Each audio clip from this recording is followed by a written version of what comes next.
আসসালামু আলাইকুম রহমতুল্লাহি ওবরাকাতুহু। সকলে কেমন আছেন? আশা করি ভালো আছেন।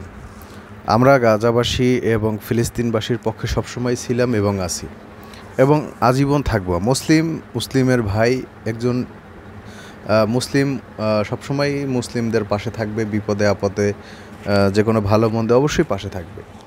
তো আমরা বাংলাদেশের মানুষ সেই সুবাদেই আজকে আন্দোলন করেছি এবং আন্দোলনে আমরা অংশগ্রহণ করেছি। তো সব মিলিয়ে সব কিছুই ঠিক আছে। আমরা একটা দেশের প্রতিবাদ স্বরূপ যে আন্দোলনটা করতেছি সেটা একদম সুষ্ঠু এবং সুন্দরভাবে আমরা সেই আন্দোলনটা করব। তো আমরা আজকে যেটা ফেস করলাম সেটা হচ্ছে যে কিছু কুচক্রী মহল কিন্তু দোকানপাট ভাঙচুর করছেন, যেমন বাটার শোরুম ভাঙচুর করছেন, কেএফসির ভাঙচুর করছেন এবং যে কোনো পণ্য, এগুলো আসলে আমরা মনে করি বাংলাদেশের সম্পদ। এই সম্পদগুলো ভাঙাটা আসলে সত্যি এটা কখনোই গ্রহণযোগ্য নয়। এটা আমি মনে করি আমাদের দেশের সম্পদ, আমরা কেন এই দেশের সম্পদকে নষ্ট করব? আমরা যে কোনো একটা ব্র্যান্ডকে ঘৃণা করতে পারি এবং সেটা বন্ধের জন্য আমরা সেই মালিককে আহ্বান করতে পারি যে আপনি এই ব্র্যান্ড থেকে সরে যান। কিন্তু আমরা যদি সেটা নিজেরাই আইন নিজের হাতে তুলে নেই, সেক্ষেত্রে এটা কখনোই গ্রহণযোগ্যতা পায় না। তো আমরা যারা আজকে এই ন্যাক্কারজনক ঘটনা ঘটিয়েছেন, নিশ্চয়ই তাদের এই জিনিসটা বোঝা উচিত যে এটা একটা প্রতিবাদমূলক আন্দোলন। এই আন্দোলনে কখনোই অন্যের ক্ষতি করা বা অন্যকে হেনস্থা করার জন্য আমরা এই আন্দোলনটা করিনি। তো আমাদের এই জিনিসটা মাথায় রাখা উচিত। আমরা যারা এই সুবিধাবাদী যেসব লোকজন আছেন, যারা ভাঙচুর করতেছেন, লুটপাট করতেছেন, আসলে এটা কখনোই আন্দোলনকারীর নেচার নয়। একজন আন্দোলনকারী সবসময় থাকে হচ্ছে তার বুকে থাকে সাহস, মনে থাকে বল, আর সেইটা নিয়েই যখন আন্দোলন করা হয় সেই আন্দোলনকে আমরা সবসময় অগ্রাধিকারকে দিয়ে থাকি। আপনি আন্দোলন করতে গেলেন কিন্তু আপনার মাথার ভিতরে চুরিধারের লুটপাটের যেই সবসময় চিন্তাভাবনা থাকে, এই আন্দোলন করার থেকে না করা অনেক হাজার গুণে বেটার। আপনি আন্দোলন করার মানে এই যে আপনি আপনার ঈমানকে মজবুত করার জন্য আপনি আন্দোলনে গেছেন না, সেখানে গিয়ে আপনি কী করলেন?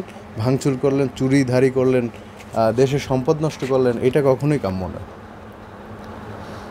আমরা অতি দুঃখের সাথে জানাচ্ছি, আসলে এটা আমাদের বাংলাদেশের মানুষের একটা আবেগের জায়গা। ফিলিস্তিনি ভাইদের যে সমস্ত শিশু থেকে শুরু করে বৃদ্ধ পর্যন্ত যেভাবে অত্যাচারিত হচ্ছে, এই অত্যাচারের আসলে তীব্র নিন্দা ও প্রতিবাদ জানাই আমাদের বাংলাদেশের মানুষের পক্ষ থেকে। আমরা যেইখানে থেকে আসছি সকলকে তাদের জন্য দোয়া করব, আল্লাহর দরবারে আমরা দোয়া করব যাতে এই সকম বর্বরতা থেকে তাদেরকে আল্লাহ মুক্তি করেন এবং যারা এই অত্যাচারগুলো করছেন তাদেরকে আল্লাহ সঠিক বুঝ দান করুন। যারা এই আন্দোলনগুলো করছেন এবং এই অত্যাচারগুলো করছেন তাদেরকে আল্লাহ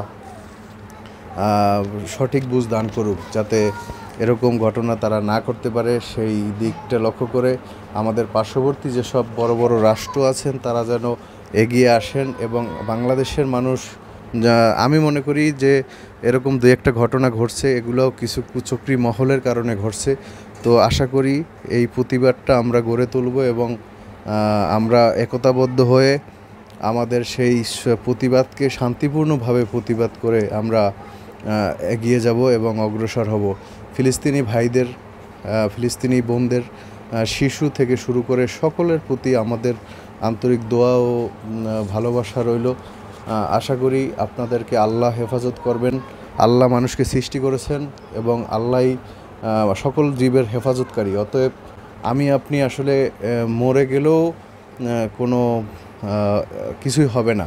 তো আল্লাহ আমাকে সৃষ্টি করেছেন, আল্লাহ আমাকে হেফাজত করবেন। তো এক একটা রাষ্ট্রে যুদ্ধ হবে, যুদ্ধ আসলে হয়েই আসছে। তো আল্লাহ যাতে সবাইকে হেফাজতে রাখেন, হেফাজত করেন, এই কামনা করি এবং আল্লাহর কাছে দোয়া করি। আর মুসলিম উম্মার পক্ষ থেকে আন্তরিক ভালোবাসা জানিয়ে আজকের মধ্যে এখানেই শেষ করেছি। সকলে ভালো থাকবে, সুস্থ থাকবেন। আল্লাহ হাফিজ।